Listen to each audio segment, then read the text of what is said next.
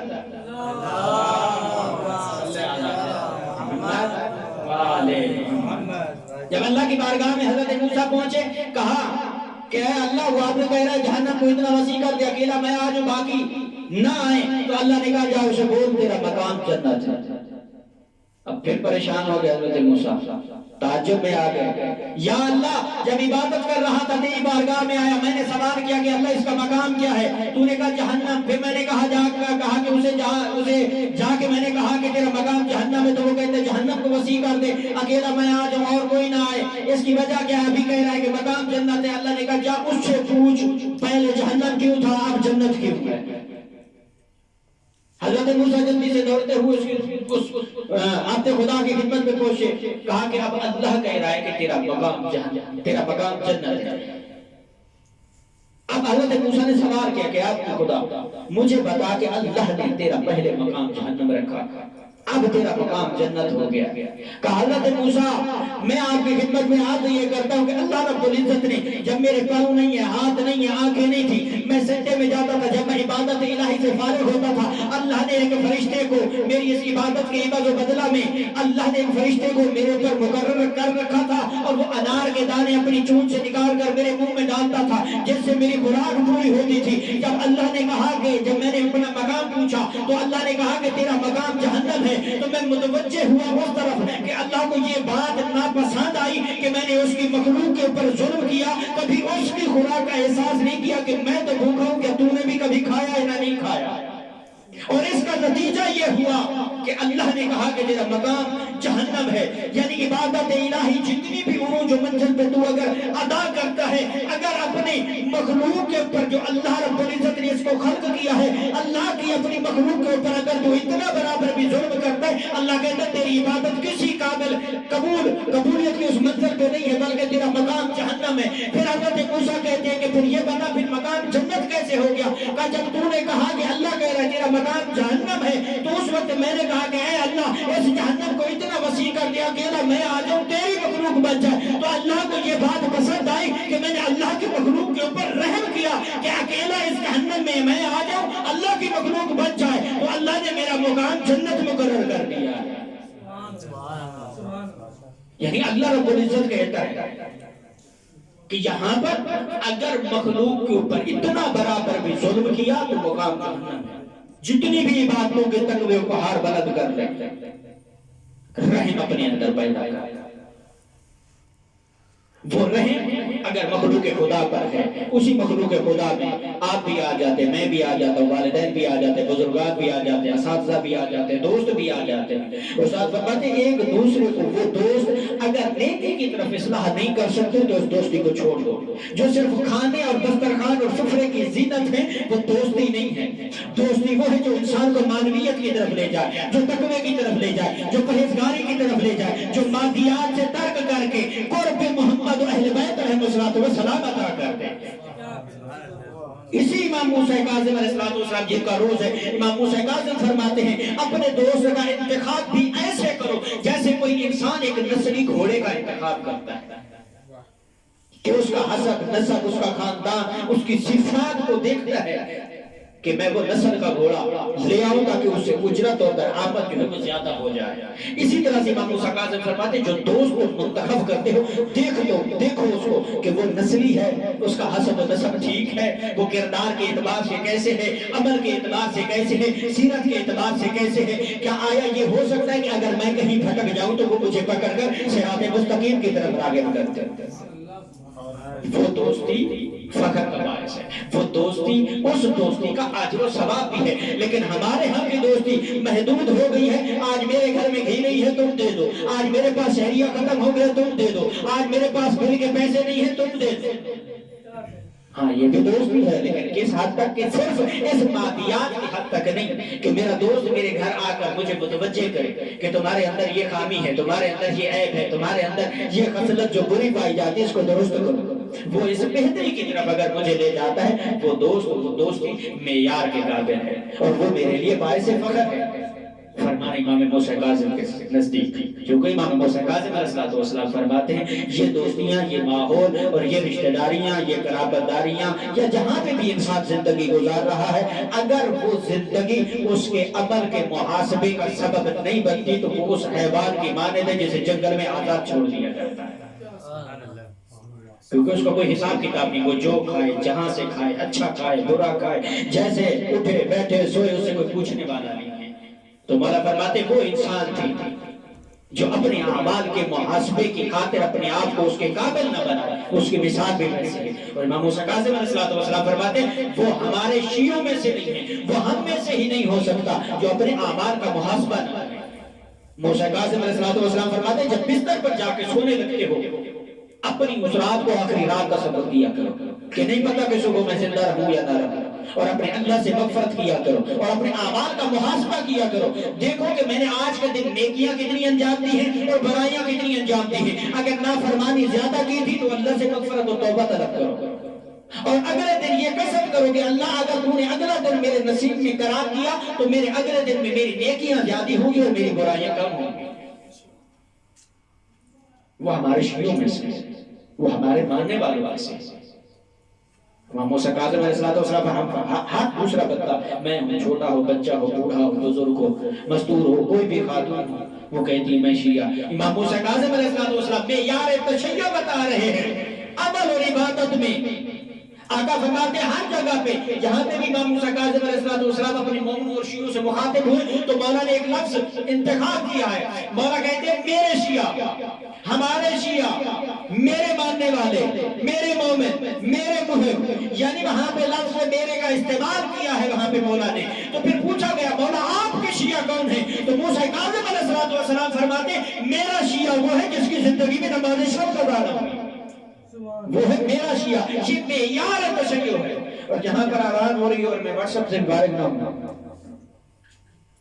آزان ہو رہی ہے میں فیس بک پہ بیٹھا ہوں، آزان ہو رہی ہے میں دوست کے ساتھ بیٹھا ہوا ہوں، آزان ہو رہی ہے میں جناب کسی کے تکلفات میں بیٹھا ہوا ہوں۔ نہ یہ تکلفات، نہ یہ محفلیں، نہ یہ تیری رنگینیاں کسی کام کی نہیں ہے۔ اللہ رب العزت فرماتے ہیں یا ایھا الانسان ما غرک بربک الکریم، اے انسان دنیا کی کس چمک دھمک میں، کس رنگینی میں تو کھو گیا کہ اپنے رب سے تو اپنے آپ کو دھوکہ دے رہا ہے۔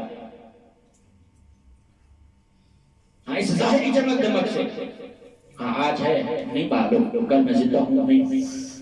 لیکن تیرا عمل، تیری عبادت، تیرا صدقہ، تیرے اعمال تیری نجات کا ذریعہ ہے، تیری شفاعت کا ذریعہ ہے، تیرے کردار کی ضمانت ہے کہ آنے والی نسلیں تیرے اس کردار اور تیرے اس آنے والی نسلیں تیرے اس عمل کی وجہ سے سیرت محمد و آل محمد کا پرچار کر کے ناصر امام زمان بن سکتی ہیں۔ اگر آج وہ تیرا کردار، تیرا عمل، تیری عبادت، تیری سیرت اگر قابل فخر نہیں ہے تو تیرا آنے والی نسلوں کی ضمانت تو نہیں دے سکتا۔ ہاں وہ ماں، وہ بہن، وہ بیٹی جس بچے کی پرورش کرتی ہے، اور انسانیات فرماتے کہ کوشش کیا کرو جو کہ ماشاءاللہ میرے سامنے سارے ماشاءاللہ جو ہے وہ معین حضرات بیٹھے، اللہ جن کی اولادیں نہیں ہیں میں دعا کرتا ہوں کہ اللہ ان کو صاحب اولاد کرے بحق محمد و آل محمد۔ اور انصاریان فرماتے ہیں کہ جب تم اولاد کی خواہش رکھتے ہو تو اولاد کی خواہش سے پہلے بہت ہی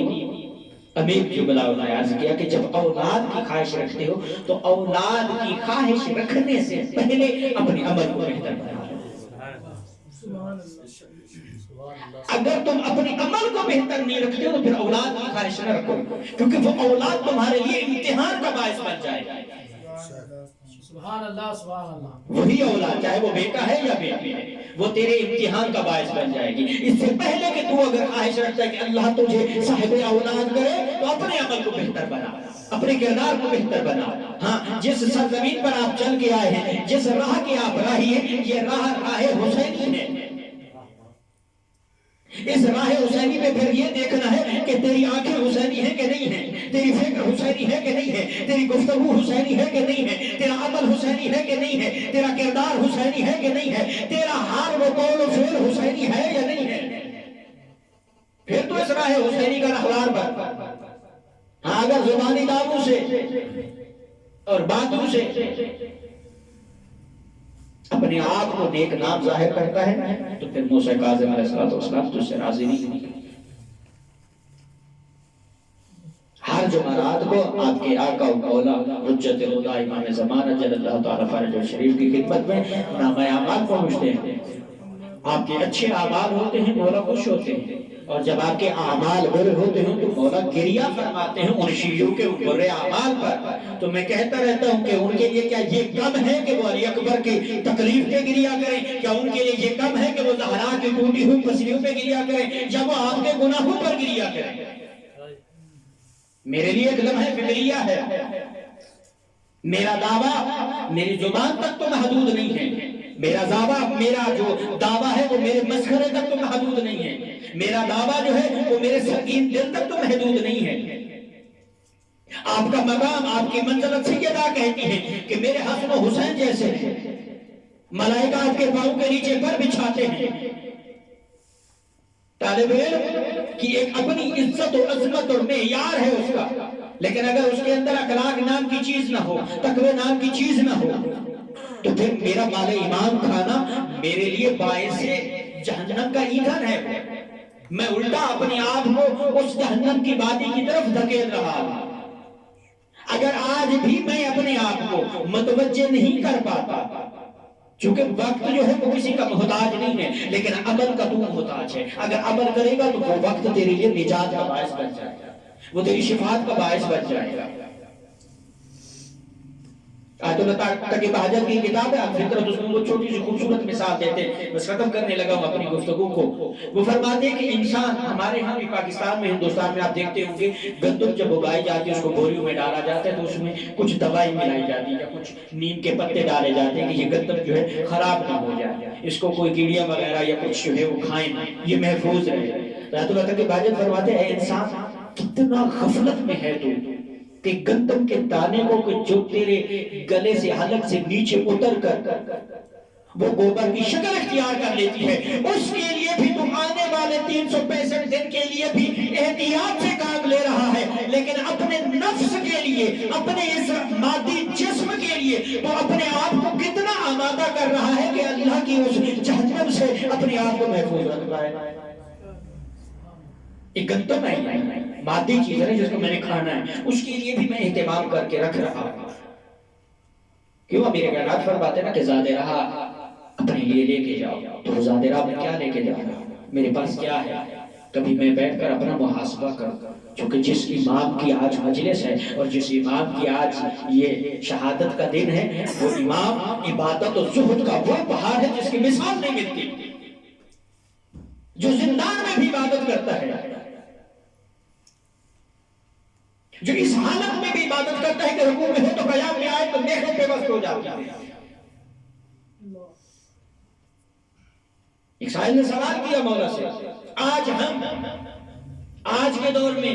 جو ہمارے معاشرے میں ہو رہا ہے متاسفانہ انتہائی زیادتی ہو رہی ہے. قصیدے ہیں، منقبتیں ہیں، مسدس ہے، بہار ہے، شعر و اشعار ہے، جو بھی ہے جس طریقے سے وہاں پروموٹ کیا جا رہا ہے ان کو،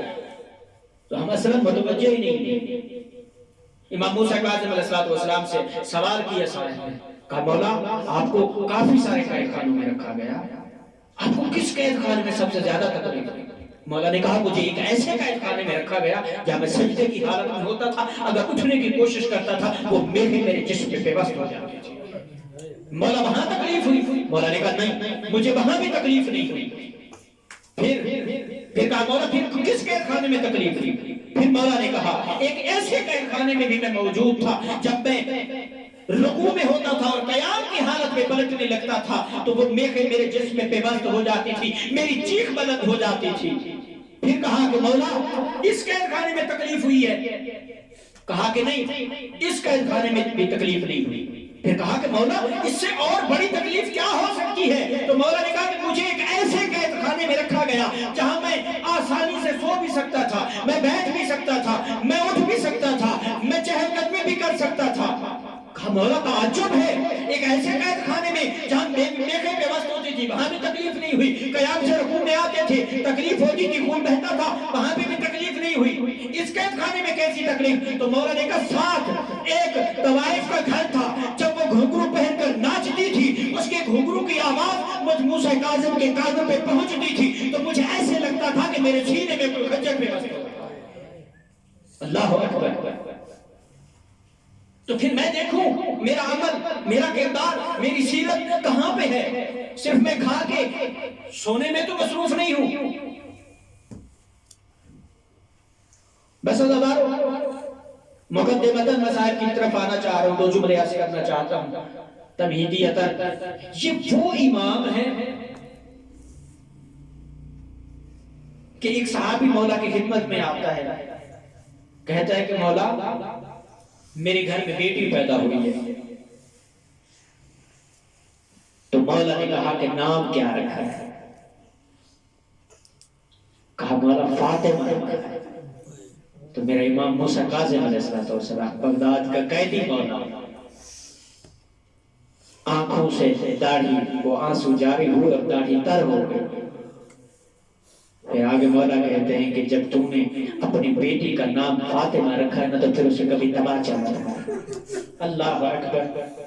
میں کہتا ہوں کہ اے موسیٰ کاظم علیہ السلام آپ کی زندگی میں بھی اپنی آپ کو اپنی جدہ زہرا کے وہ کھائے ہوئے تماچے نہیں بھول پائے.